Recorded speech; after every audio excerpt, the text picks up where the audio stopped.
Hello दोस्तों, SK education mind channel में आपका स्वागत है। मंथली करंट अफेयर की जो सीरीज़ हमने शुरू की थी उसका ये तीसरा वीडियो है। दिसंबर 2024 की वीडियो अपलोडेड कर दी गई हैं और जनवरी 2025 की वीडियो भी अपलोडेड कर दी गई है। ये नवंबर 2024 की कंप्लीट करंट अफेयर्स इसमें तैयार किया गया है। इसमें द हिंदू, इंडियन एक्सप्रेस और मेंस, दैनिक जागरण और PIB सभी सोर्सेज से इसे कंसाइज किया गया है।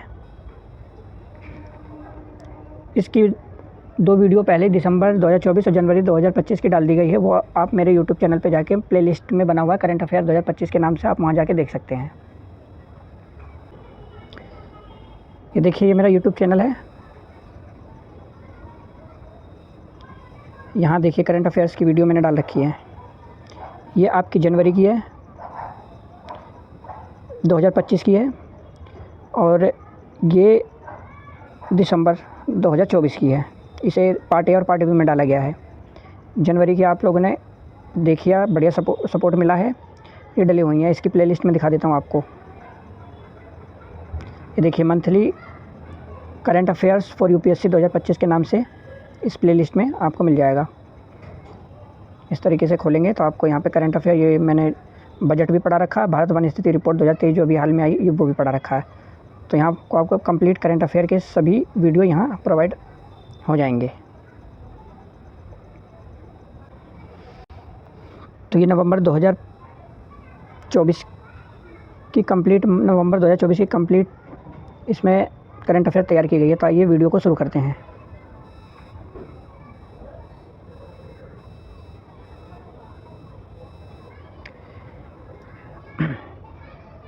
भारत का पहला हाइपरसोनिक मिसाइल परीक्षण कहाँ किया गया है?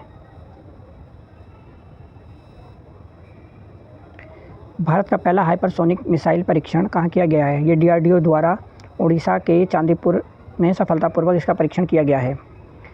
DRDO defence research development organisation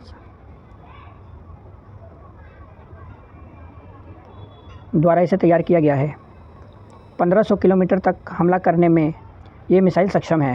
ये जो हाइपरसोनिक मिसाइल बनाई गई है 1500 किलोमीटर तक हमला करने में सक्षम है।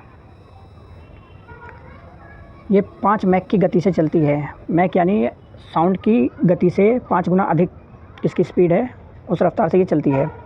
इसी के साथ जो भारत है वो अमेरिका, रूस और चीन जैसे देशों की श्रेणी में शामिल हो गया है। और ये भारत का पहला हाइपरसोनिक मिसाइल है जो बनाया गया है। गति के आधार पर हम मिसाइलों को इस प्रकार हम बांटते हैं। नंबर 1, सबसोनिक जो 1 मैक से कम गति की होती है। सुपरसोनिक जो 1 मैक से अधिक गति की होती है। हाइपरसोनिक जो 5 मैक से अधिक की गति की होती है। ये जो मिसाइल है ये हाइपरसोनिक में ही है जिसकी गति 5 मैक से अधिक की है। 2024 का बुकर पुरस्कार। 2024 का बुकर पुरस्कार ब्रिटेन की सामंथा हार्वे को वर्ष 2024 का बुकर पुरस्कार दिया गया है। ये पुरस्कार उनके उपन्यास ऑर्बिटल के लिए दिया गया है। 2019 तक इसे मेन बुकर अंतर्राष्ट्रीय पुरस्कार के नाम से जाना जाता था। यानी कि 2019 से पहले तक इसे मेन बुकर अंतर्राष्ट्रीय पुरस्कार के नाम से जानते थे। अब इसका नाम चेंज करके 2024 का बुकर पुरस्कार अंतर्राष्ट्रीय बुकर पुरस्कार कहा जाता है। पहली बार इसे 2005 में शुरू किया गया था। ऑपरेशन द्रोणी विज्ञान एवं प्रौद्योगिकी विभाग द्वारा ऑपरेशन द्रोणी का शुभारंभ किया गया। संस्था याद रखेंगे कि किसने इसकी शुरुआत की, तो विज्ञान एवं प्रौद्योगिकी। ऑपरेशन द्रोणी उद्देश्य नागरिकों के जीवन की गुणवत्ता में सुधार और व्यापार को आसान बनाने में भूस्थानिक प्रौद्योगिकी और नवाचारों के संभावित अनुप्रयोगों को प्रदर्शित करना है। क्या क्या करना है? जीवन की गुणवत्ता को सुधारना है, व्यापार को आसान बनाना है, भूस्थानिक प्रौद्योगिकी और नवाचारों को संभावित अनुप्रयोगों को प्रदर्शित करना है। तो ऑपरेशन द्रोणी क्या हो गया? विज्ञान प्रौद्योगिकी विभाग द्वारा शुरू किया गया है। ये नागरिकों के जीवन की गुणवत्ता में सुधार और व्यापार को आसान बनाना, भूस्थानिक प्रौद्योगिकी और नवाचारों के संभावित अनुप्रयोगों को प्रदर्शित करना है। नेक्स्ट, प्रोजेक्ट शौर्य गाथा। प्रोजेक्ट शौर्य गाथा किसने शुरू किया है?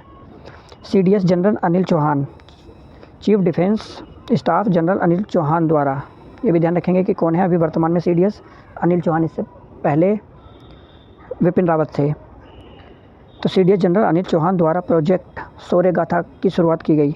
प्रोजेक्ट शौर्यगाथा क्या है? ये department of military affairs DMA की पहल है।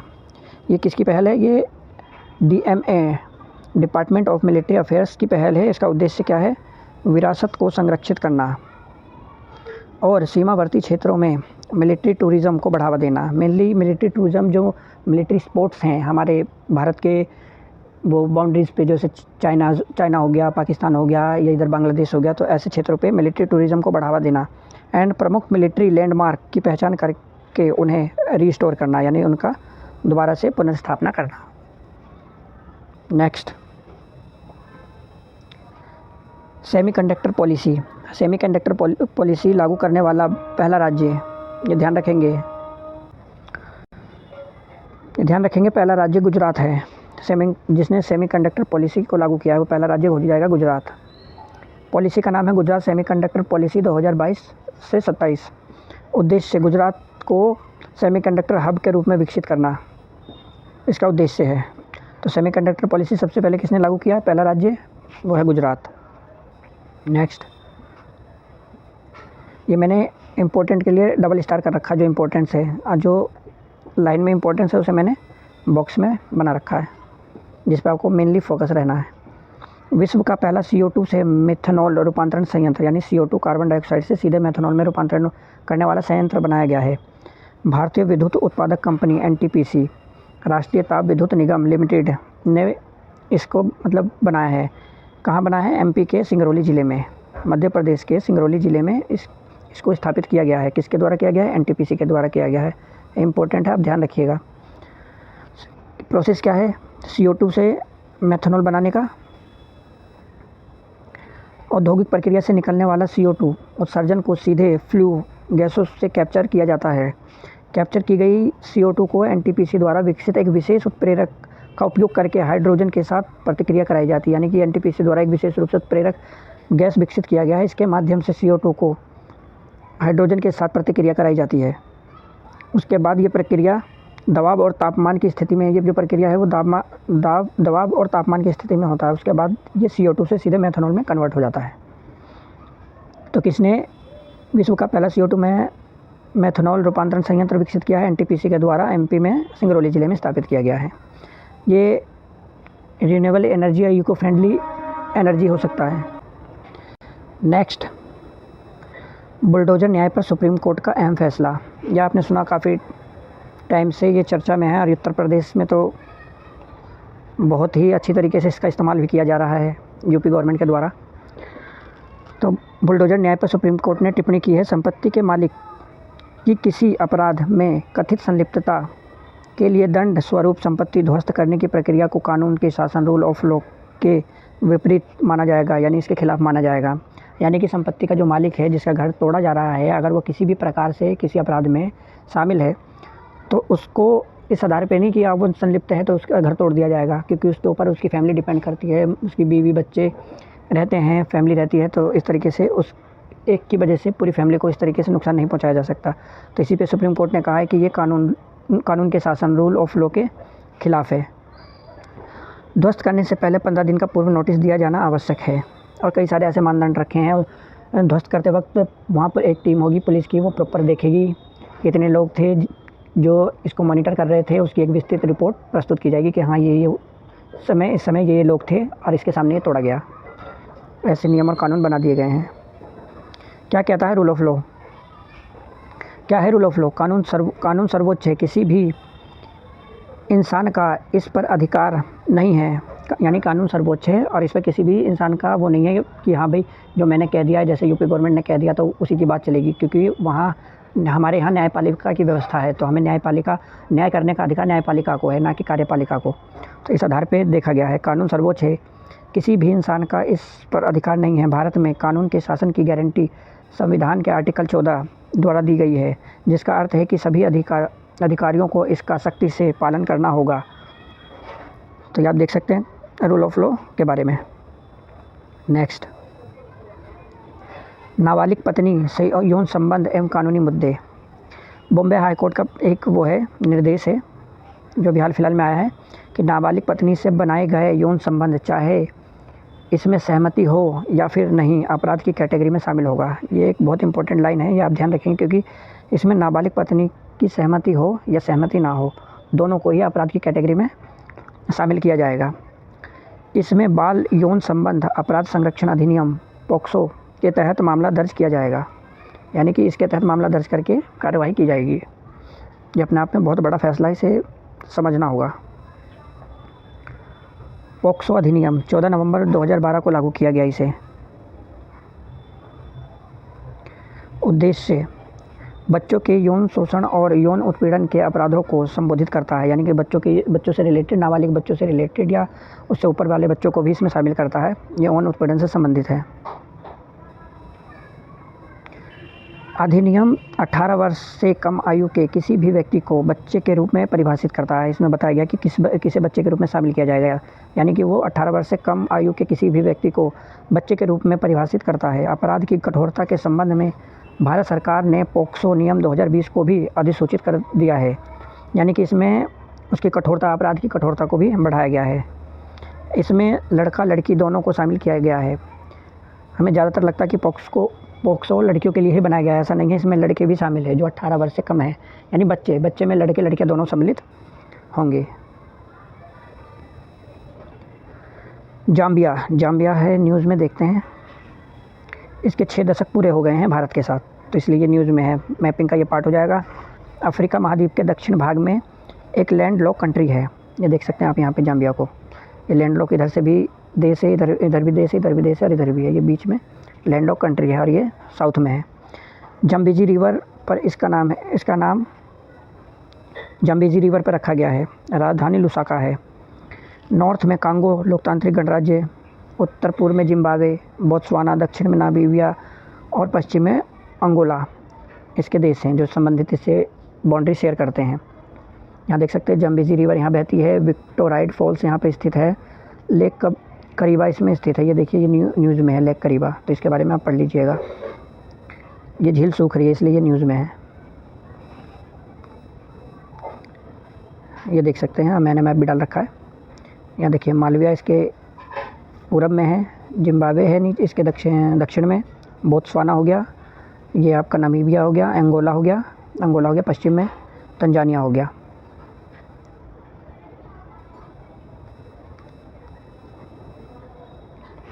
तटीय रक्षा अभ्यास सी विजिल क्या है? भारतीय नौसेना द्वारा 4th संस्करण, इसका अभी जो आयोजन हुआ है वो 4था संस्करण है। क्या उद्देश्य है? तटीय संपत्तियों जैसे कि, यह ध्यान रखिएगा, पूछा जा सकता है ये, जैसे बंदरगाहों, तेल, तटीय आबादी वाले सहित महत्वपूर्ण तटीय बुनियादी ढांचे की सुरक्षा को मजबूत करने पर ध्यान केंद्रित है। यानी कि जो तटीय इलाकों में जो इंपॉर्टेंट चीज़ें जैसे बंदरगाह हो गया, वहाँ की संपत्ति हो गई, बुनियादी ढांचा हो गया, उन सब की देखभाल, उसकी सिक्योरिटी के लिए ये अभ्यास किया गया है सी विजिल। पहला संस्करण इसका 2019 में 26/11 की घटना के मद्देनज़र रखते हुए इसकी शुरुआत की गई कि जो 26/11 में किस प्रकार की वहाँ पे सिक्योरिटी ना होने के कारण, लैक ऑफ सिक्योरिटी होने के कारण इस तरीके की घटना हो गई। TROPEX theatre level operation readiness exercise 2005 में, ये भी नौसेना का एक अभ्यास है। तो ये भी ध्यान रखेंगे कि ट्रोपेक्स किससे संबंधित है? ये नौसैन्य अभ्यास से संबंधित है। सी विजिल किससे संबंधित है? तो ये भी तटीय नौसैन्य अभ्यास से ही संबंधित है। नेक्स्ट, ऑस्ट्रा हिंद सैन्य अभ्यास। भारत ऑस्ट्रा हिंद से सीधा पता चल रहा है, ऑस्ट्रा से यानी ऑस्ट्रेलिया, हिंद यानी भारत का एक सैन्य अभ्यास है। तो ये पूछा जा सकता है कि इनके बीच हुआ, तो भारत और ऑस्ट्रेलिया के बीच में। कहाँ? पुणे में इसका आयोजन किया गया, 2022 में स्टार्ट हुआ और ये इसका 3रा संस्करण था। तो बेसिकली आप नाम याद रखिएगा कि ऑस्ट्रा हिंद किन देशों के बीच का सैन्य अभ्यास है, तो ये भारत और ऑस्ट्रेलिया के बीच का है। राष्ट्रीय सेवा विधिक दिवस मनाया गया है। राष्ट्रीय विधिक सेवा दिवस यानी नालसा मनाया गया है। प्रतिवर्ष 9 नवंबर को राष्ट्रीय विधिक सेवा दिवस मनाया जाता है। इम्पोर्टेंट ये नहीं, इम्पोर्टेंट यहाँ ये हो जाएगा, इसके बारे में हमें जानना हो जाएगा। राष्ट्रीय विधिक सेवा प्राधिकरण अधिनियम के तहत गठित है। 1987 में इसका गठन किया गया। नालसा का मुख्य संरक्षक कौन है इसका? भारत का मुख्य न्यायाधीश, CGI, chief justice of India. कार्यकारी इसके अध्यक्ष कौन है? सुप्रीम कोर्ट के सेकंड सीनियर मोस्ट जज इसके कार्यकारी अध्यक्ष बनाए जाते हैं। एक संरक्षक के तौर पे इसे भारत के मुख्य न्यायाधीश होते हैं, लेकिन इसके कार्यकारी अध्यक्ष सुप्रीम कोर्ट का सेकंड सीनियर मोस्ट जज होता है। संविधान के आर्टिकल 39A के तत्वाधान में गठित समान न्याय और निःशुल्क विधिक सहायता के उद्देश्य से इसे लाया गया है, ताकि सभी को कानूनी पहुंच और न्याय प्राप्त हो सके। नालसा का प्रमुख कार्य लोक अदालतों का संचालन करना है, जो ग्रामीण क्षेत्रों में या छोटे छोटे जो डिस्ट्रिक्ट कोर्ट्स हैं, इस तरीके से इसका संचालन करना है। नालसा का राज्य जिला व तहसील तीनों, नालसा का राज्य जिला व तहसील स्तर पर गठन व इन्हें निर्देश भी जारी करता है। यानी तहसील स्तर पे भी लोक अदालतों का गठन किया जा सकता है, जिला स्तर पे भी किया जा सकता है, राज्य स्तर पे भी किया जा सकता है। ये बहुत इंपॉर्टेंट पॉइंट है। यहाँ पे ये पूछा जा सकता है सीधे स्टेटमेंट में कि नालसा का गठन केवल तहसील में या केवल जिला स्तर पे या केवल राज्य स्तर पर किया जाता है, तो नहीं, यहाँ तीनों स्तर पर गठन किया जाता है और ये निर्देश भी जारी कर सकती है। नेक्स्ट, ऑस्टियोपोरोसिस एक बीमारी है जो काफ़ी न्यूज़ में है। क्या है ये बीमारी ऑस्टियोपोरोसिस? ये एक ऐसी बीमारी है जो अस्थियों बोन्स को कमज़ोर करती है, जिससे अस्थियों का घनत्व डेंसिटी जो है अस्थियों की वो कम हो जाती है और फ्रैक्चर्स होने की संभावना बहुत अधिक बढ़ जाती है। तो सीधे आप याद रखेंगे इतना, देखिए ऑस्टियो नाम से ही आपको पता चल जाएगा कि हाँ किसके बारे में ऑस्टियोपोरोसिस। ऑस्टियो यानी कि ऑर्थो यानी हड्डियों के जो डॉक्टर होते हैं, तो इसी से आप याद कर सकते हैं कि ऑस्टियोपोरोसिस हड्डियों से संबंधित एक बीमारी है, जिसमें हड्डियों की डेंसिटी यानी घनत्व कम हो जाता है और हड्डियों में फ्रैक्चर होने की संभावनाएं बढ़ जाती हैं।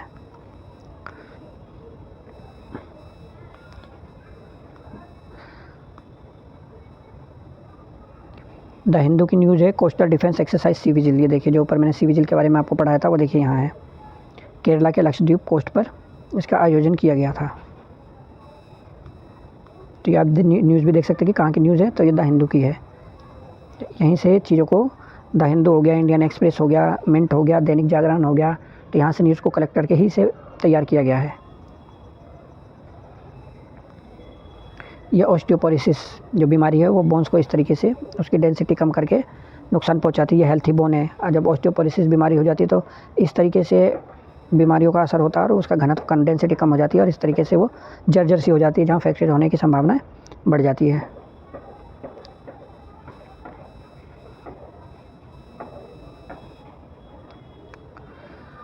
WHO के अनुसार भारत में 61 मिलियन लोग ऑस्टियोपोरोसिस से पीड़ित हैं। WHO के अनुसार भारत की स्थिति देख लीजिए ऑस्टियोपोरोसिस में, ऑस्टियोपोरोसिस बीमारी के तहत कि 61 मिलियन बहुत बड़ा आंकड़ा है। 61 मिलियन लोग ऑस्टियोपोरोसिस से पीड़ित, जिसमें लगभग 80% महिलाएं हैं। इसमें महिलाओं का वेटेज बहुत ज़्यादा है। मुद्रास्फीति आंकड़े जारी करने की अवधि में परिवर्तन, ये भी आप देख लीजिए कि मुद्रास्फीति आंकड़े जारी करने की अवधि में परिवर्तन किया गया है। ये सांख्यिकी एवं कार्यक्रम कार्यान्वयन मंत्रालय द्वारा इसको किया गया है। पहले ये CPI और IIP यानी कि खुदरा मुद्रास्फीति और औद्योगिक उत्पादन सूचकांक जारी होता था प्रत्येक माह के। इसे कब जारी किया जाता था? CPI और IIP को प्रत्येक माह के 12 तारीख को 5:30 बजे यानी शाम को इसको जारी किया जाता था, किंतु अब इसे परिवर्तित करके 12 तारीख, उसी माह के 12 तारीख को 4 बजे कर दिया गया है।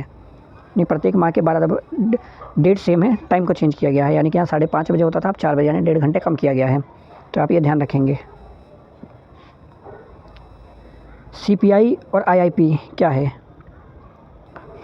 CPI और IIP ये उन वस्तुओं और सेवाओं की कीमतों को सामान्य स्तर में समय के साथ होने वाले परिवर्तन को मापता है। यानी ये उन वस्तुओं की सेवाओं की कीमतों के सामान्य स्तर में समय के साथ होने वाले परिवर्तन को मापता है। वर्तमान में CPI खुदरा मुद्रास्फीति के लिए महत्वपूर्ण संकेतक है। ये ध्यान रखेंगे कि किसके लिए है? खुदरा मुद्रास्फीति के लिए बहुत इंपॉर्टेंट है CPI को मेज़र करना। IIP आंकड़े किसी अर्थव्यवस्था में औद्योगिक उत्पादन में होने वाले परिवर्तन को मापता है। या IIP क्या है? यानी कि ये सीधे उद्योग से संबंधित है और ये औद्योगिक उत्पादन में होने वाले परिवर्तन को ये सीधे मापता है। वर्तमान में इसका आधार वर्ष 2011-12 है। नेक्स्ट, बेंगलुरु में पहली डिजिटल जनसंख्या घड़ी का उद्घाटन किया गया है। बेंगलुरु यानी कर्नाटक में पहली डिजिटल जनसंख्या घड़ी, यानी कि वहाँ पे पॉपुलेशन अपडेट होता रहेगा कि अभी वर्तमान टाइम में पॉपुलेशन कितनी बढ़ रही है, और ये इस स्टेट का भी दिखाएगा और इंडिया का भी दिखाएगा।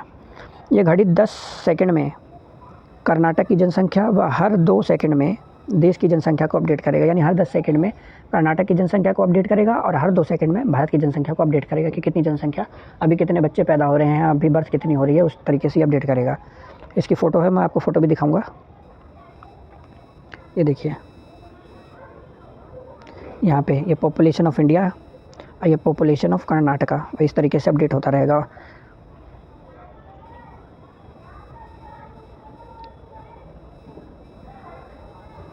नेक्स्ट न्यूज़ क्या है? ऑस्ट्रेलिया द्वारा 16 वर्ष से कम आयु के बच्चों के लिए सोशल मीडिया का उपयोग प्रतिबंध कर दिया गया है। ये एक अच्छा कदम है। सोशल मीडिया पे आप देख रहे हैं किस प्रकार से गंदगी फैलाई जा रही है, तो उसे रोकने के लिए कुछ ना कुछ तो कदम उठाने ही होंगे। तो ऑस्ट्रेलिया के द्वारा ये अच्छा कदम हो सकता है। ऑस्ट्रेलिया द्वारा 16 वर्ष से कम आयु के बच्चों के लिए सोशल मीडिया का उपयोग प्रतिबंध है। इस पर क्वेश्चन ऐसा बन सकता है कि किस देश ने हाल ही में सोशल मीडिया पर 16 वर्ष से कम आयु के बच्चों के लिए प्रतिबंध लगा दिया है? और आपको ऑप्शन दे देगा अमेरिका, क्योंकि अमेरिका में अभी हाल फिलहाल में टिकटॉक बंद किया गया है। तो इस तरीके से आप ये ध्यान रखेंगे कि ऑस्ट्रेलिया ने बंद करा है।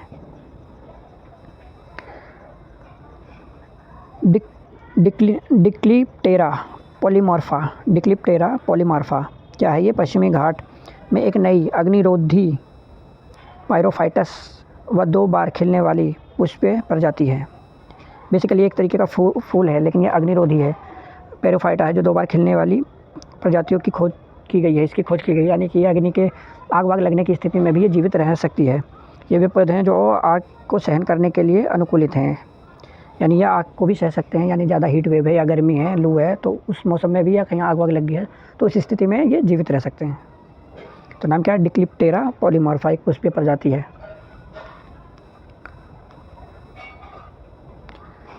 पिनाका रॉकेट प्रणाली, फ्रांस द्वारा इस रॉकेट को खरीदने की इच्छा व्यक्त की गई है। पिनाका रॉकेट सिस्टम प्रणाली को जो भारत की है, उसे फ्रांस द्वारा इस रॉकेट को खरीदने की इच्छा व्यक्त की गई है। भारत ने इससे पहले इसे आर्मेनिया को पिनाका रॉकेट निर्यात किया है। तो सब इससे पहले इसे आर्मेनिया को निर्यात किया गया और वर्तमान में इसकी इच्छा किसने व्यक्त की है? फ्रांस ने व्यक्त की है खरीदने की। क्या है पिनाका रॉकेट? ये MBRL multi barrel rocket launcher है। MBRL multi barrel rocket launcher system है जो DRDO द्वारा विकसित किया गया है। यह अत्यधिक आधुनिक दिशा सूचक प्रणाली है, यानी जिस दिशा की ओर इंगित करेगा उसी ओर ये चलेगी। सभी मौसम की स्थिति और विभिन्न प्रकार के लक्ष्यों पर भारी मात्रा में हमला करने के लिए ये सक्षम है। इसका वर्जन कौन सा है? पिनाका मार्क 1 40 किलोमीटर या पिनाका मार्क 2 65 किलोमीटर। इसके 2 वर्जन हैं। इसकी फ़ोटो भी है, मैं फ़ोटो भी दिखाऊंगा आपको। पिनाका, ये देख सकते हैं, पिनाका मिसाइल सिस्टम है ये हमारे पास।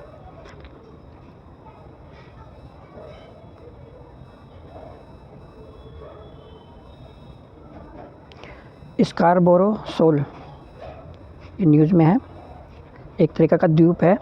स्कारबोरो सोल एक एटोल संरचना है। यह दक्षिण चीन सागर में एक छोटी चट्टानों एवं द्वीपों की एक श्रृंखला है। ये द्वीप को लेकर चीन, फिलीपींस और वियतनाम के बीच विवाद है। तो ये विवादित क्षेत्र है चीन और फिलीपींस और वियतनाम के द्वारा। ये स्कारबोरो सोल है। ये किस तरीके का सोल? ये एटोल की संरचना का एक द्वीप है। एटोल क्या होता है? ये एटोल एक वलय के आकार का, यानी कि इस तरीके के आकार का, अंगूठी के आकार का, मैं दिखा देता हूँ दोबारा, इस तरीके का एक द्वीप है। एटोल वलय आकार की मूंगा चट्टान या द्वीपों की एक श्रृंखला है। ये जल निकायों को घेरता है, जैसे लेगून कहते हैं। ये उष्णकटिबंध और उपोष्णकटिबंध क्षेत्रों में ही पाए जाते हैं। या आपसे पूछा जाए कि एटोल कहाँ पाए जाते हैं, तो ये भी देख लीजिए, ये उष्णकटिबंध और उपोष्णकटिबंध क्षेत्रों में ही पाए जाते हैं। बोडोलैंड, प्रधानमंत्री द्वारा नई दिल्ली में प्रथम बोडोलैंड महोत्सव का उद्घाटन किया गया। उद्देश्य बोडोलैंड असम, पश्चिम बंगाल, नेपाल और पूर्वोत्तर के अन्य अंतर्राष्ट्रीय सीमावर्ती क्षेत्रों में रहने वाले स्थानीय बोडो लोगों को एकीकृत करना है। यानी कि जो इन क्षेत्रों में रहते हैं, जैसे असम, पश्चिम बंगाल, नेपाल, पूर्वोत्तर, इन लोगों को एकत्रित करना। एक्स्ट्रा में क्या है? बोडोलैंड भारत के असम राज्य में एक स्वायत्त क्षेत्र है। ये 4 जिलों से मिलकर बना हुआ है। कौन कौन से जिले हैं? एक कोकराझार, दूसरा हो जाएगा चिरांग, तीसरा हो जाएगा बक्सा, चौथा हो जाएगा उदलगिरी। इन चारों से मिलकर बोडोलैंड क्षेत्र बना हुआ है, स्वायत्त क्षेत्र बना हुआ है। असम में ये एसटी शेड्यूल ट्राइब का सबसे बड़ा समुदाय है बोडोलैंड, असम में। ये स्कारबोरो सोल देख सकते हैं आप, ये यहाँ पे है स्कारबोरो सोल। ये हमारा इधर से चीन हो गया,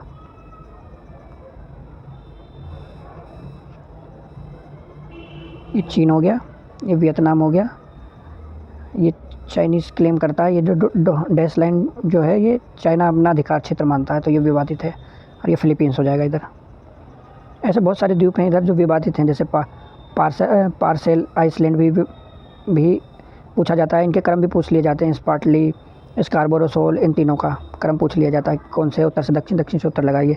तो पहला हो जाएगा तुम्हारा, उत्तर से अगर पूछेगा तो पार्सेल, स्कारबोरो और स्पार्टली। ये हो जाएगा नॉर्थ से साउथ। और अगर साउथ से नॉर्थ पूछा तो हो जाएगा स्पार्टली, स्कारबोरो सोल, और ये हो जाएगा पार्सेल। तो इसको याद रखने की एक ट्रिक भी है, इसको आप इस तरीके से याद रख सकते हैं, SSP। एसपी तो आप जानते हैं आईपीएस में जो रैंक प्रदान किया सुपरिटेंडेंट ऑफ पुलिस, तो उसी में एसएसपी भी होते हैं, तो आप इस तरीके से याद रख सकते हैं SSP। ये हो जाएगा आपका साउथ से नॉर्थ की तरफ। ये हो जाएगा स्पार्टली, स्कारबोरो और पार्सेल। तो इस तरीके से आप याद रख सकते हैं। कुछ फैक्ट्स हैं, फैक्ट्स को देख लेते हैं। हाल ही में चर्चा में रही सुखना झील किस शहर में है? चंडीगढ़ में। तो याद ध्यान रखें, सुखना झील किस शहर में है? चंडीगढ़ में। विस्तारा एयरलाइन का विलय किसके साथ किया गया है? एयर इंडिया के साथ किया गया। विस्तारा एयरलाइन का विलय किसके साथ? एयर इंडिया के साथ किया गया है। इंडिया ऑयल कॉरपोरेशन का अध्यक्ष अरविंद सिंह साहनी को चुना गया है। मॉरिशस के नए पीएम कौन बने हैं? डॉक्टर नवीन राम गुलाम को बनाया गया है। मॉरिशस के नए पीएम कौन से हैं? डॉक्टर नवीन राम गुलाम को बनाया गया है। जापान के नए पीएम शिगेरू इशिबा को बनाया गया है। नालसा के नए अध्यक्ष जस्टिस भूषण रामकृष्ण को बनाया गया है। कभी ये अस्तित्व में था? 1987 में था। लोक अदालतों का संचालन करता है, अभी ऊपर हमने पढ़ा। तो सोनू सूद को पर्यटन का ब्रांड एम्बेसडर बनाया गया है। किसने? थाईलैंड ने बनाया है सोनू सूद को पर्यटन का ब्रांड एम्बेसडर। ऑस्ट्रेलिया की नई योजना जिसे भारतीय युवाओं को लाभ होगा कौन सी है? Mobility arrangement for the talents early professional scheme, यानी मैट्स, इसका नाम मैट्स है, में भारतीय युवाओं को लाभ होगा। नेक्स्ट न्यूज़ क्या है? भारत का 56वां tiger reserve, total 57 tiger reserve हैं इंडिया में। 57वां tiger reserve Ratapani tiger reserve Madhya Pradesh में है। तो ये भी याद रखेंगे, यहाँ पे मैंने लिख रखा है, ये आप देख सकते हैं कौन सा 57वां टाइगर रिजर्व।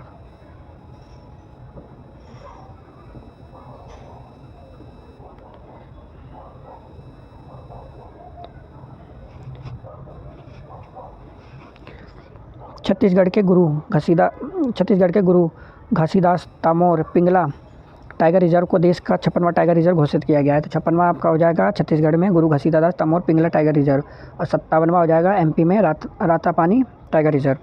ये टाइगर रिजर्व छोटा नागपुर पठार और आंशिक रूप से बघेलखंड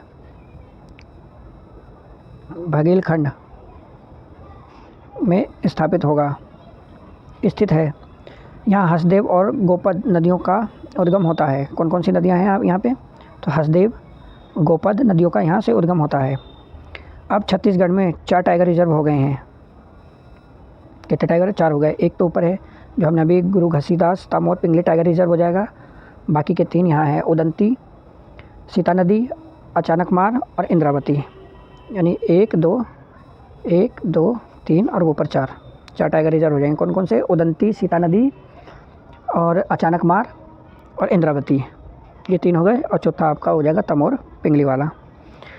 एनटीसीए की सलाह पर राज्य सरकार किसी क्षेत्र को बाघ अभ्यारण्य अधिसूचित कर सकती है। तो बाघ अभ्यारण्य कौन अधिसूचित कर सकता है? तो एनटीसीए की सलाह पर राज्य सरकार, केंद्र सरकार नहीं, राज्य सरकार। केंद्र सरकार भी कर सकती है, उसके लिए अलग क्राइटेरिया है। एनटीसीए की सलाह पर फिलहाल यहाँ राज्य सरकार बाघ अभ्यारण्य अधिसूचित कर सकती है। एनटीसीए क्या है? केंद्रीय पर्यावरण, वन और जलवायु परिवर्तन मंत्रालय के तहत एक वैधानिक निकाय है। कौन सा निकाय है? वैधानिक निकाय है। वन्यजीव संरक्षण एक्ट 1972 के तहत 2005 में इसका गठन किया गया। इस एक्ट के माध्यम से 2005 में एनटीसीए का गठन किया गया।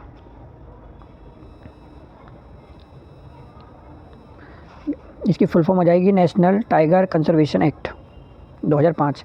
अंतर्राष्ट्रीय सौर गठबंधन का नया सदस्य कौन बना है? अंतर्राष्ट्रीय सौर गठबंधन का नया सदस्य 104 आर्मेनिया, और इसे अपडेट करके 105वां भी बन गया है, नेपाल इसमें शामिल हो गया है। ये देख सकते हैं 104 हो जाएगा आर्मेनिया और 105 हो जाएगा नेपाल। आर्मेनिया अभी कहाँ हमने पढ़ा था आर्मेनिया को? अभी हमने इसे पिनाका मिसाइल में पढ़ा था कि आर्मेनिया ने इसका निर्यात शुरू कर दिया है और फ्रांस ने इच्छा जाहिर की है पिनाका मिसाइल को खरीदने के लिए। प्लेनेटरी परेड वैज्ञानिकों के अनुसार 2025 में होगी।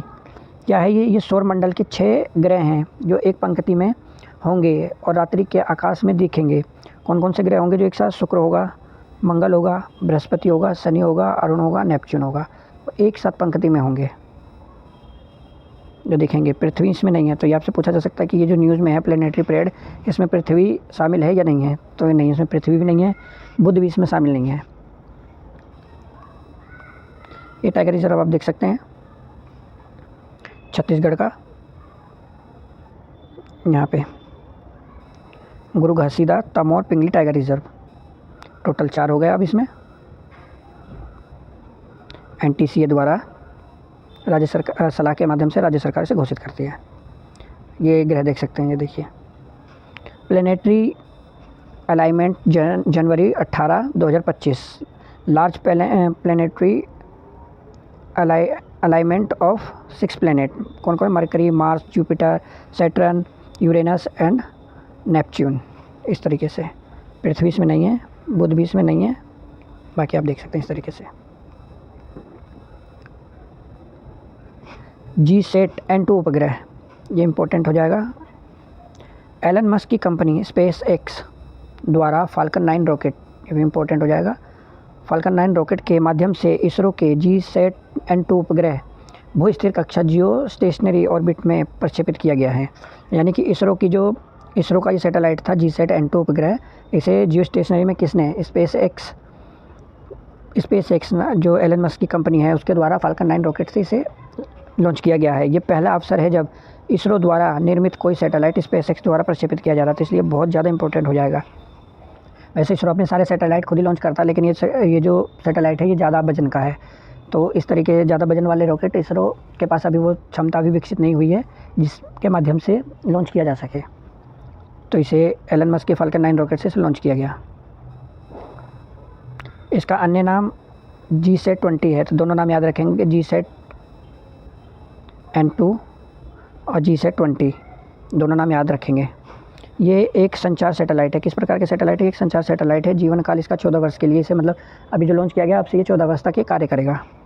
ये ब्रॉडबैंड कनेक्टिविटी के साथ इन फ्लाइट कनेक्टिविटी को भी बढ़ाने के लिए तैयार किया गया है। यानी कि फ़्लाइट में ज़्यादातर नेट की दिक्कत हो जाती है, तो उस कनेक्टिविटी को भी बढ़ाने के लिए इस पर काम किया जाएगा।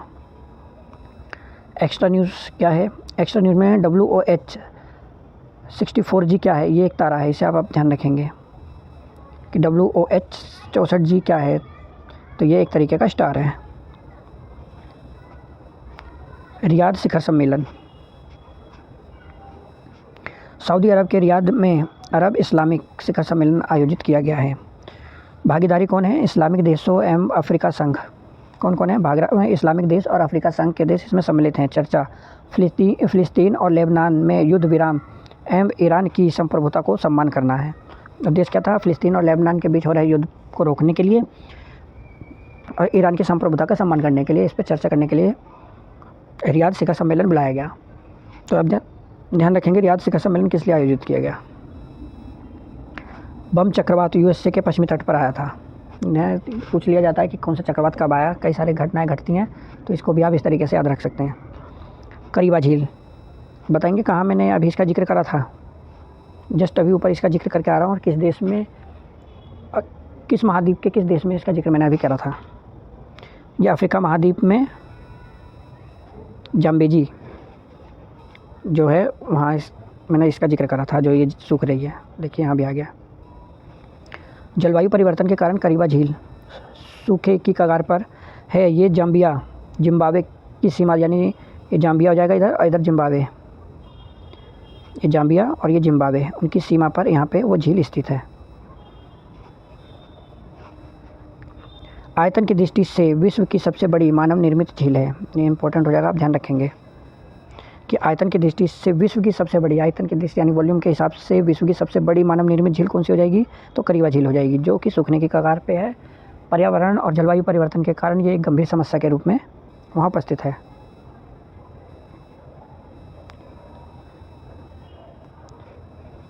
वन डे वन जीनोम, एक दिन एक जीनोम क्या है ये?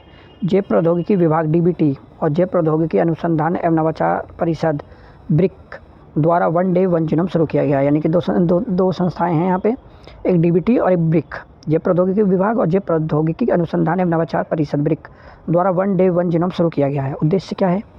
देश में पृथक किए गए पूर्ण रूप से एनोटेट जीवाणु जीनोम को जन सामान्य के लिए स्वतंत्र रूप से उपलब्ध कराना, यानी इसका एक ऐसा डाटा तैयार करना ताकि विस्तृत चिंतन और विश्लेषण इस पर किया जा सके और नवाचार को बढ़ावा दिया जा सके जीनोम में। ये देखिए जीसैट N2 रॉकेट, इसका दूसरा नाम क्या है? जीसैट 20। एलन मस्क की कंपनी स्पेस एक्स द्वारा इसको लॉन्च किया गया फाल्कन 9 रॉकेट के द्वारा। कम्युनिकेशन सैटेलाइट है ये, ब्रॉडबैंड इंफ्रास्ट्रक्चर के लिए। आप देख सकते हैं यहाँ पे, देखिए लिखा भी है। जिम्बाब्वे, फिर से आप इसका एक मैप देख लीजिए, जिम्बाब्वे है, यहाँ देखिए करीबा झील है।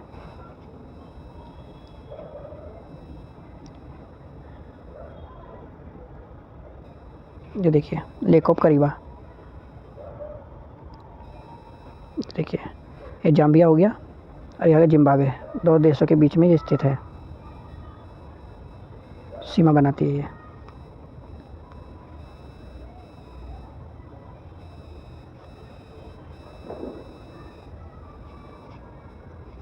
विजन पोर्टल विज्ञान एवं प्रौद्योगिकी मंत्रालय की पहल है। उद्देश्य वित्त पोषण और मार्गदर्शन प्रदान करके उन छात्रों के बीच नवाचार की भावना को बढ़ावा देना है जो अपना स्वयं व्यवसाय सेल्फ बिजनेस शुरू करना चाहते हैं। विजन पोर्टल क्या है? विज्ञान एवं प्रौद्योगिकी विभाग के द्वारा है। ये युवाओं के लिए जो अपना खुद का बिजनेस शुरू करना चाहते हैं, ये उनके लिए लाया गया है। भारत NX 2024 यानी कि भारत NCX 2024 भारत राष्ट्रीय साइबर सुरक्षा अभ्यास।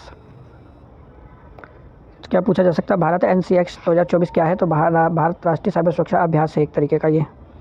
रोजांग देवी महोत्सव क्या है? इंडोनेशिया में मनाया गया, इंडोनेशिया के बाली शहर में इसका आयोजन किया गया। ये एक पारंपरिक हिंदू त्यौहार है। इसमें अच्छी फसल होने पर ईश्वर को धन्यवाद दिया जाता है। तो इस त्यौहार का नाम क्या है? रेजोंग देवा महोत्सव, जहाँ अच्छी फसल होने पर ईश्वर को धन्यवाद दिया जाता है। इसमें नृत्य किया जाता है। इस नृत्य को नेगोरेमास और सिम्मी या सुत्री के नाम से जाना जाता है। नेगोरेमास, सिम्मी, सुत्री के नाम से जाना जाता है। नृत्य केवल बालिकाएं ही करती हैं, इसमें लड़कियां ही केवल इसमें नृत्य करती हैं। फैक्ट्स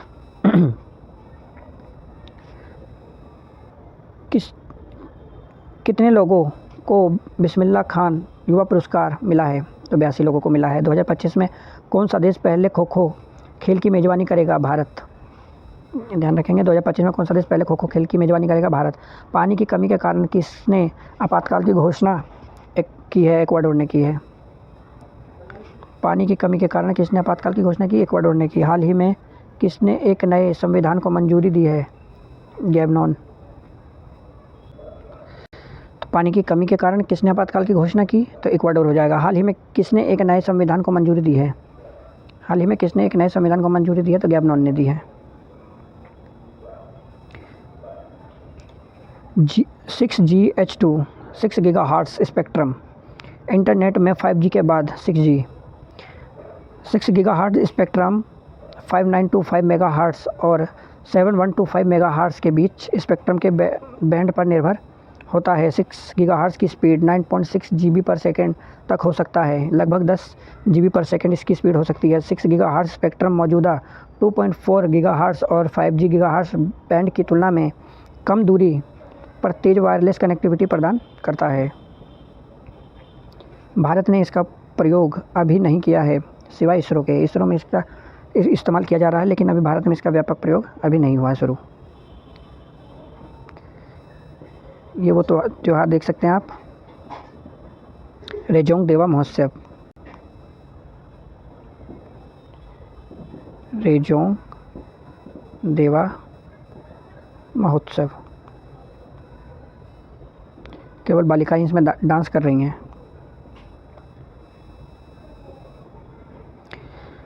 पैन 2.0 परियोजना, पैन यानी पैन कार्ड 2.0 परियोजना। पीएम प्रधानमंत्री की अध्यक्षता में केंद्रीय मंत्रिमंडल द्वारा पैन 2.0 परियोजना को मंजूरी दी गई। करदाता पंजीकरण सेवाओं की व्यावसायिक प्रक्रियाओं को फिर से तैयार करना और नवीनतम तकनीक को अपनाकर पैन सेवाओं की गुणवत्ता को बढ़ाना है। क्या क्या करना है इसमें आप देख सकते हैं एक बार। करदाता पंजीकरण सेवाओं को व्यावसायिक प्रक्रियाओं को फिर से तैयार करना है, नवीनतम तकनीक को अपनाकर पैन सेवाओं की गुणवत्ता को बढ़ाना है। इसके तहत आयकर सुधार करते हुए सभी प्रक्रियाओं को समेकित कर रहा है। वर्तमान में पैन से संबंधित 3 अलग अलग पोर्टल बनाए गए हैं। वर्तमान में पैन से संबंधित 3 अलग अलग पोर्टल थे। मौजूदा पैन कार्ड धारकों को पैन 2.0 के तहत जो नए पैन के लिए आवेदन करने की आवश्यकता नहीं है। जिनका पैन बना हुआ है उनको इस प्रकार से दोबारा से रीअप्लाई नहीं करना है। बाल विवाह मुक्त भारत अभियान केंद्रीय महिला एवं बाल विकास मंत्रालय द्वारा शुरू किया गया। उद्देश्य देश भर में बाल विवाह की कुप्रथा को समाप्त करना और युवा बालिकाओं को सशक्त बनाना है। ये एक बहुत बड़ी समस्या है कि कम उम्र में लड़के लड़कियों की शादी कर दी जाती है। वो मैच्योर नहीं होते हैं और उससे कई शारीरिक, सामाजिक और मानसिक चीज़ें देखने को मिलती हैं। जैसे हेल्थ इशू मिलता है, एनीमिया की कमी हो जाती है, कम उम्र में बच्चे पैदा करने की वजह से कई सारी समस्याओं का सामना करना पड़ जाता है। भूजल निष्कर्ष के कारण पृथ्वी का झुकाव, ये भी एक देखिए नई समस्या है, यूनिक समस्या है। भूजल निष्कर्षण यानी कि पृथ्वी से जल को निकालने पे इसका असर पृथ्वी के झुकाव पे पड़ रहा है। जियोफिजिकल रिसर्च लेटर्स पत्रिका में प्रकाशित लेख में इसके बारे में बात की गई है। 2 दशकों से भी कम समय में अत्यधिक भूजल दोहन के कारण पृथ्वी 31.5 इंच झुक गई है। कितनी झुक गई है? 31.5 इंच झुक गई है। तो अब ये भी बताया जा सकता है कि भूजल निष्कर्षण के क्या कारण है। तो एक कारण ये भी है कि पृथ्वी का इससे झुकाव बढ़ गया है, 31.5 इंच का झुकाव हो गया है, जो कहीं ना कहीं आने वाले समय में भारत का विश्व की जलवायु परिवर्तन को कहीं ना कहीं हमें देखने को मिलेगा। रियाद डिज़ाइन कानून संधि पर भारत द्वारा हस्ताक्षर। रियाद डिज़ाइन कानून पर भारत द्वारा हस्ताक्षर। एक रियाद शिखर सम्मेलन था, वो किससे संबंधित था? तो वो इस्लामिक संघ और भारतीय इस्लामिक देशों और अफ्रीकी संघ के बीच हुआ था। क्या उसमें चर्चा की गई? तो फ़िलिस्तीन और लेबनान के बीच जो युद्ध हो रहा था उसको लेकर और ईरान को सम्मान देने से संबंधित बातों पर चर्चा की जा रही थी। यहाँ रियाद डिज़ाइन कानून संधि पर भारत द्वारा हस्ताक्षर किया गया है। भारत के केंद्रीय वाणिज्य और उद्योग मंत्रालय द्वारा विश्व बौद्धिक संपदा संगठन विपो के सदस्य देशों द्वारा अपनाई गई रियाद कानून संधि RDLT किसके द्वारा? विश्व बौद्धिक संपदा द्वारा देशों द्वारा अपनाई गई रियाद डिज़ाइन कानून संधि के अंतिम हस्ताक्षरकर्ता। ये औद्योगिक संपत्ति के अधिकारों की रक्षा, औद्योगिक संपत्ति के अधिकारों की रक्षा और प्रबंधन के लिए अंतर्राष्ट्रीय संधि है। इसकी रक्षा के लिए है ये इम्पोर्टेंट है। औद्योगिक संपत्ति के अधिकारों की रक्षा और प्रबंधन के लिए अंतर्राष्ट्रीय संधि है। उद्देश्य औद्योगिक संपत्ति जैसे कि पेटेंट, ट्रेडमार्क, डिज़ाइन, ट्रेड नाम और ट्रेड नामों का रक्षा करना इससे संबंधित है। नैनोपोर, ये भी इम्पोर्टेंट है, बहुत ज़्यादा इम्पोर्टेंट है। नैनोपोर एक बहुत ही सूक्ष्म छिद्र यानी पोर्स होता है जो नैनोमीटर आकार का होता है, यानी उसका आकार नैनोमीटर का होता है। ये नैनो स्केल पर काम करता है जिसका आकार लगभग 1 से 100 नैनोमीटर के बीच होता है। नैनोपोर का आयोजन DNA, RNA और प्रोटीन जैसे जैविक संरचनाओं के अध्ययन में किया जाता है। नैनोपोर का इस्तेमाल कहाँ किया जाता है? बहुत सारी, लगभग सभी जगहों पे इसका इस्तेमाल किया जाता है। आप देख सकते हैं नैनोपोर का उपयोग कहाँ? DNA, RNA में हो गया, प्रोटीन संश्लेषण में हो गया, के अध्ययन में हो जाएगा। अन्य देखें और किन में होगा? नैनोपोर का उपयोग उच्च क्षमता वाले सेंसर और फिल्ट्रेशन उपकरणों में भी किया जा सकता है। इसका यूज़ इलेक्ट्रॉनिक डिवाइसों, डेटा संग्रहण, प्रोसेसिंग और संचार के लिए भी किया जा सकता है। अन्य पानी, हवा की गुणवत्ता जांचने और विषैले पदार्थों को ट्रैक करने में भी नैनोपोर का इस्तेमाल किया जा सकता है। तो आप देख सकते हैं नैनोपोर कितना इंपॉर्टेंट है। एक्स्ट्रा न्यूज स्ट्रॉन्ग क्या है? एक शब्द है स्ट्रॉन्ग, तो ये क्या है? ये ML मशीन लर्निंग मॉडल की एक भाषा है। ये आपसे पूछा जा सकता है कि स्ट्रॉन्ग क्या है, तो ये मशीन लर्निंग की एक भाषा है। साध्य विजा महोत्सव क्या है? तमिलनाडु में साध्य विजा महोत्सव के दौरान महान चोल सम्राट राजा चोल प्रथम की 1339वीं जयंती 1039वीं 1300 सॉरी गलत बोल दिया मैंने 1039वीं जयंती मनाया गया है। राजा राज चोल प्रथम बचपन का नाम अरुलमोझी वर्मन। पूछा भी जा सकता है कि राजा चोल का बचपन का नाम अरुलमोझी वर्मन। शासनकाल इनका 985 ईसा से 1040 ईसा पूर्व तक रहा। महत्वपूर्ण उपलब्धियां क्या रही इनकी? प्रथम महत्वपूर्ण उपलब्धियां दक्षिण भारत और श्रीलंका में विजय प्राप्त किया और हिंद महासागर में चोल प्रभाव का विस्तार किया। साथ ही 1010 ईसा में तंजावुर भगवान शिव की समर्पित बृहदेश्वरी मंदिर का भी निर्माण करा।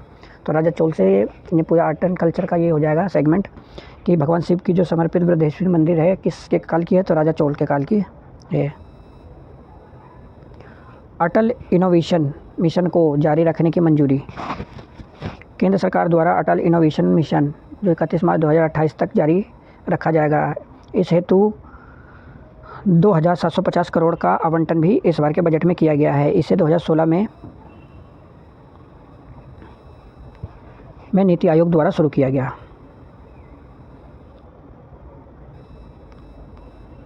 ये नैनोपोर आप देख सकते हैं, इस तरीके की छोटे पोर्स हैं, छिद्र हैं, जिनके माध्यम से बहुत सारी चीज़ों का समाधान निकाला जा सकता है। डीएनए, आरएनए, संचार, कम्युनिकेशन, एलईडी वगैरह सभी में इसका इस्तेमाल किया जा सकता है।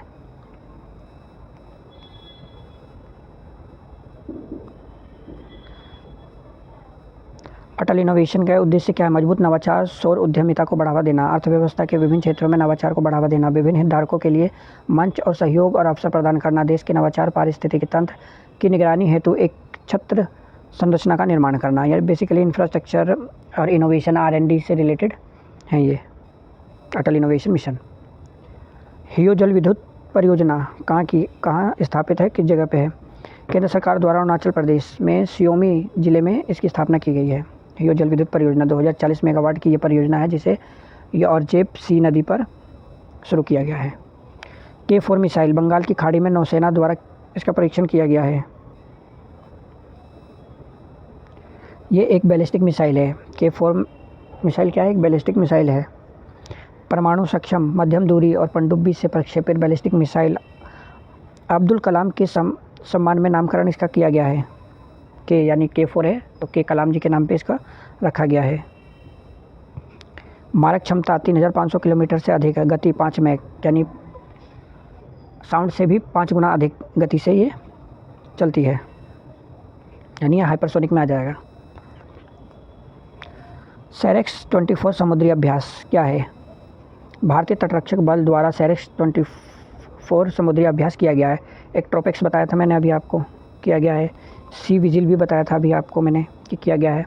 कौन कौन से हो गए? एक तो आपका ये सैरेक्स हो गया जो नौसेना के द्वारा किया जा रहा है, एक ये हो जाएगा, एक हो जाएगा आपका ट्रोपेक्स, एक हो जाएगा आपका सी विजिल। भारतीय तटरक्षक बल सैरेक्स 24 अभ्यास का आयोजन कोच्चि में किया गया। उद्देश्य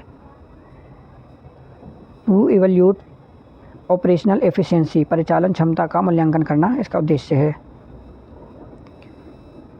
एकलव्य ऑनलाइन डिजिटल प्लेटफॉर्म क्या है? ये भारतीय सेना द्वारा अधिकारियों के प्रशिक्षण के लिए एकलव्य ऑनलाइन डिजिटल प्लेटफॉर्म का शुभारंभ किया गया है। एकलव्य ऑनलाइन प्लेटफॉर्म क्या है? भारतीय सेना द्वारा अधिकारियों के प्रशिक्षण के लिए एकलव्य ऑनलाइन प्लेटफॉर्म शुरू किया गया है। यूएनएससी संकल्प 1701 यूएनएससी संकल्प 1701 क्या है? अमेरिका द्वारा समर्थित प्रस्ताव पर इजराइल और लेबनान द्वारा 3 महीने लंबे संघर्ष को समाप्त करने पर हस्ताक्षर किया गया है। इजराइल और लेबनान ने संघर्ष को समाप्त करने के लिए सहमति जाहिर की है और इसके इनिशिएटिव किसने करा है? तो अमेरिका द्वारा इसका इनिशिएटिव लिया गया है और इसका नाम क्या रखा है? यूएनएससी संकल्प 1701 रखा गया है। तो ध्यान रखें, पूछ सकते हैं यूएनएससी संकल्प किससे संबंधित है? इजराइल और लेबनान के युद्ध विराम से संबंधित है और इसके प्रेरणकर्ता जो है, जो देने वाले हैं, वो हो जाएगा अमेरिका। K4 देख सकते हैं, K4 मिसाइल 5 मैक की स्पीड है, 3500 की स्पीड है किलोमीटर और कलाम साहब के नाम पे इसका नाम रखा गया है। ये जो अभी यूएनएससी 1701 जो संकल्प है उसका उद्देश्य क्या है? हिजबुल्लाह और इजराइल के बीच शत्रुता को समाप्त करना इसका उद्देश्य है। यानी ये युद्ध लेबनान और इजराइल के संघर्ष को समाप्त भी करना है। अमेरिका के द्वारा लाया गया है ये यूएनएससी संकल्प 1701 और इसका उद्देश्य क्या है? हिजबुल्लाह एवं इजराइल के बीच शत्रुता को समाप्त करना, स्थायी युद्ध विराम लगाना इसका उद्देश्य है। सबल 20 क्या है ये? ये एक इलेक्ट्रिक मानव रहित ड्रोन है। सबल 20 ध्यान रखिए, ये इंपॉर्टेंट हो जाएगा। सबल 20 क्या हो जाएगा? एक इलेक्ट्रॉनिक मानव रहित ड्रोन अब भारतीय सेना में शामिल किया गया है।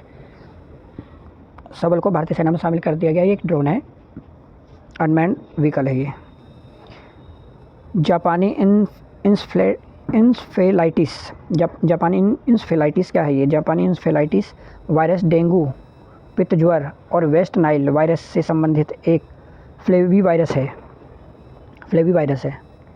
ये डेंगू, पित्त ज्वर, वेस्ट नाइल वायरस से संबंधित एक फ्लेवी वायरस है। ये मच्छरों द्वारा फैलता है, विशेष रूप से क्यूलेक्स ट्राइटेनियोरिस से संबंधित है ये बेसिकली आप याद रखेंगे किस से था? डेंगू, पित्त ज्वर, वेस्ट नाइल से संबंधित एक फ्लेवी वायरस है।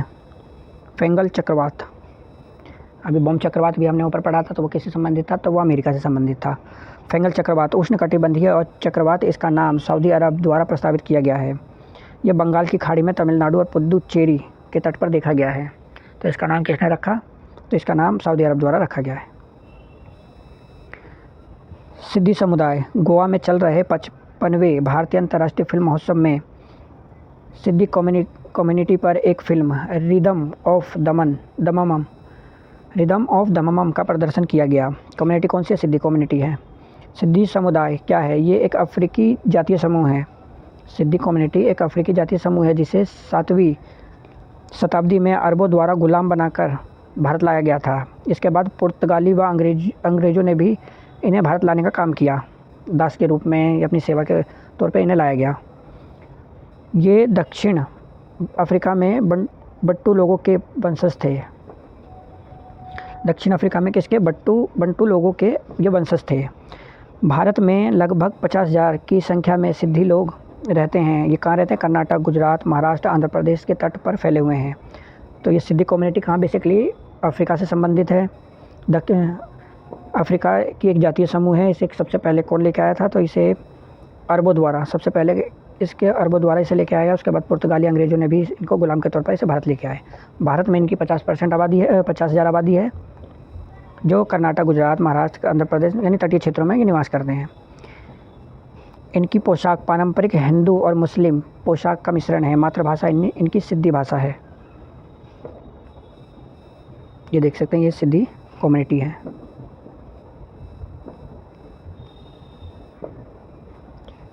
मानव के विरुद्ध अपराध CAH न्यूज़ यूएन में लाया गया अभी इस प्रस्ताव को, मानवता के विरुद्ध अपराध। तो CAH में हत्या, विनाश, दास्ता, निर्वसन, जनसंख्या का बलपूर्वक स्थानांतरण, यातना, बलात्कार, यौन दास्ता, जबरन नसबंदी, उत्पीड़न, जबरन गायब कर देना, रंगभेद अपराध और अन्य अमानवीय कृत्य इसमें शामिल किया गया है। मानवता के विरुद्ध अपराध। किसी भी कार्यवाही को CAH के रूप में शामिल करने के लिए 2 शर्तों को पूरा किया जाना चाहिए।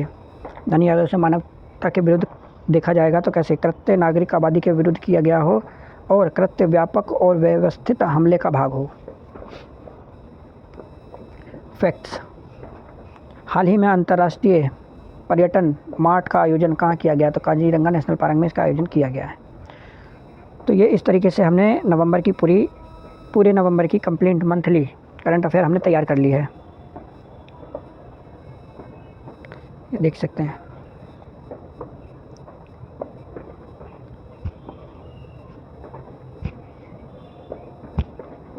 इस तरीके से हमने सभी पोर्शन को कंप्लीट कर लिया है। अगर आपको इसकी PDF चाहिए तो आप मुझे वीडियो के नीचे कमेंट कर सकते हैं। तो अगली बार से मैं सभी PDF दिसंबर और जनवरी और ये नवंबर की PDF आपको प्रोवाइड कर सकता हूँ। अब इसके बाद मैं आपके लिए फरवरी 2025 की करंट अफेयर लेके आऊँगा। कंप्लीट फरवरी की करंट अफेयर मैं 2025 के लिए लेके आऊँगा। उसके बाद ये नवंबर की होगी, अक्टूबर और सितंबर की भी मैं आपके पास करंट अफेयर लेके आऊँगा। मैं थोड़ा पीछे से चल रहा हूँ, यानी दिसंबर, नवंबर, अक्टूबर, सितंबर, अगस्त, इस तरीके से मैं जनवरी तक जाऊँगा और 2024 तक। उसके बाद जनवरी 2025, फरवरी 2025, मार्च 2025, अप्रैल 2025 तक मैं आपको कंप्लीट कराऊँगा। यानी कि यूपीएससी पीटी जो प्रीलिम्स जो 25 मई को है, उससे पहले मैं अप्रैल तक आपको सारी करंट अफेयर करवा दूँगा। तो वीडियो अच्छी लगी हो तो लाइक ज़रूर करें, कमेंट भी करें, ताकि हमें अच्छा लगे कि हम अपनी वीडियो किस तरीके से बना रहे हैं, अच्छी बना रहे हैं, नहीं इसमें और क्या बदलाव कर सकते हैं। और अधिक से अधिक लोगों के पास शेयर करें। चैनल पे नए हों तो सब्सक्राइब ज़रूर करें, क्योंकि आपका सपोर्ट ही मुझे आगे इस तरीके के काम करने के लिए प्रेरित करेगा। तो वीडियो को लाइक ज़रूर करें और सब्सक्राइब ज़रूर करें। ये है, इस नाम से चैनल है, आप चैनल को SK एजुकेशन माइंड चैनल पे आपको जरूर सब्सक्राइब ज़रूर करें। Thank you so much.